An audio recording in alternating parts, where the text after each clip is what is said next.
So in this example, we're asked to find a sub 6 for the sequence defined by a sub n equals 2 a sub n minus 1 minus a sub n minus 2, which has two initial conditions, a sub 0 equals 3 and a sub 1 equals 4.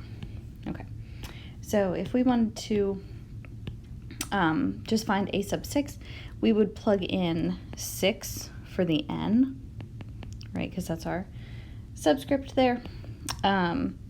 So then that would tell us a sub 6 equals 2 times a sub 6 minus 1, which is of course a sub 5, and then minus a sub 6 minus 2, which is a sub 4, right? So that's 2a5 minus a4. But the problem here is, of course, that we don't know what a4 and a5 are. So basically, we need to, instead of just jumping into a sub 6, we actually need to calculate all the terms in the sequence until we get to a sub 6. All right, so what does that mean? Well, we're given a sub 0 and a sub 1, so it makes sense then to try to find a sub 2. All right, so if n equals 2, then we find a sub 2. So I'm going to do it kind of the same way that we just did, plugging in 2 for all of these n's. And that gives 2 a sub 2 minus 1, or a sub 1, minus a sub 2 minus 2, which is of course 2 a sub 1 minus a sub 0. Okay. Whoops. I meant to erase those. All right, so we know that a sub 1 is, a sub 1 is 4. So we can write this as 2 times, just replace that with a 4, and then a sub 0 is 3. So that's 2 times 4, 2 times 4, which is 8, minus 3 is 5. All right, so we get a sub 2 is equal to 5. All right, so we're going to do that same process again to find a sub 3. So that's when n equals 3. All right, so I'm going to skip the part where I'm plugging in the 3 and just do the subtraction kind of mentally. So 3 minus 1 is 2. So we have 2 a sub 2 minus a sub 1, right? So just take a minute to check to make sure you agree with those subscripts. And then a sub 2 is this number up here that we just found, which is of course 5. And then a sub 1 was given to us is 4. So we have 2 times 5, which is 10, minus 4 is 6. So we get a sub 3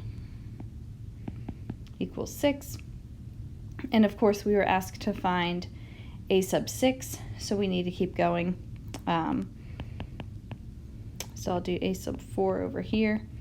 And again, that's going to be 2 times a sub n minus 1, which in this case is a 3, minus a sub n minus 2, or a sub 2. So we plug in 6 for the a3, that was the one we just calculated, and a2 was 5, so that's 12 minus 5, which is 7. So we get a sub 4 equals 7. A sub 5 is going to be 2a4 minus a3. So we get 2 times 7 minus 6. 14 minus 6 is 8. And then the one that we're actually looking for, right, is a sub 6.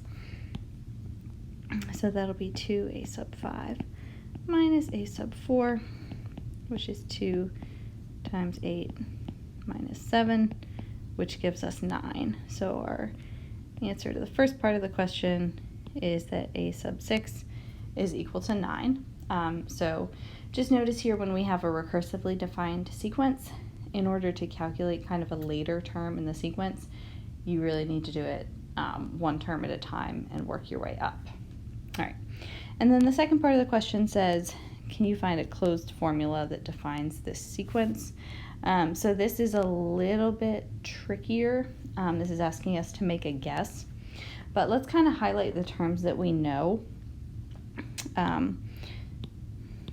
We know that a sub 0 is equal to 3, a sub 1 is 4, a sub 2 is 5, a sub 3 is 6, a 4 is 7, this is a sub 5 that I just didn't write down, is 8, and a sub 6 is 9. So notice what is happening, at least the pattern that we see, is that the values of the sequence increased by 1, right? They went from 3 to 4 to 5 to 6 to 7 to 8 to 9. And how does that depend on n? So if we're finding a closed formula, that has to depend on n. So basically, how does the value on the right-hand side relate to the subscript? How does the value on the right-hand side relate to the subscript? And if you look at a few of these, you'll notice that the sequence value, or the right-hand side, is always 3 more than the subscript. So we might use that to make a guess that a sub n is equal to 3 more than the value of n, or in other words, n plus 3, right? Because if we have n equals 5 right here, then 5 plus 3 gives us 8, which seems to make sense with what we have. But we would actually need to check this. So if we're kind of seeing if this is indeed our formula, what we're going to do is start with the recursive definition.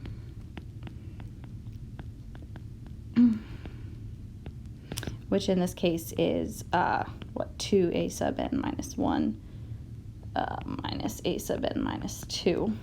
Okay, and then we're going to plug in this guess, which is n plus 3. Okay, so I'll switch over to blue, I guess. All right. So if a sub n equals n plus 3, then a sub n minus 1 would end up being n minus 1 plus 3, right? So we're doing the subscript, which is the n, and then adding 3 to it. All right. So if here the subscript is n minus 2, because we do need parentheses there, then plus 3 to that. All right. So what we just did was essentially do this as a sub n minus 1 by plugging it into our formula that we're guessing. And then this one right here is a sub n minus 2. All right, so let's go ahead and simplify that. N minus 1 plus 3 would, of course, be n plus 2. And then n minus 2 plus 3 would be the same as n plus 1. And let's see if we can kind of distribute the 2 and the negative so we can combine like terms. So that's 2n plus 4 minus n minus 1. Make sure you distribute that negative, which of course, if we simplify that, gives us n plus 3. And n plus 3 was exactly our guess for a sub n up here. All right, and this means that we started with our recursive definition and we showed that it equals to an based on our guess, which gives us exactly the recursive definition up here. So what that tells us is that a sub n equals n plus 3 is a closed formula for this sequence.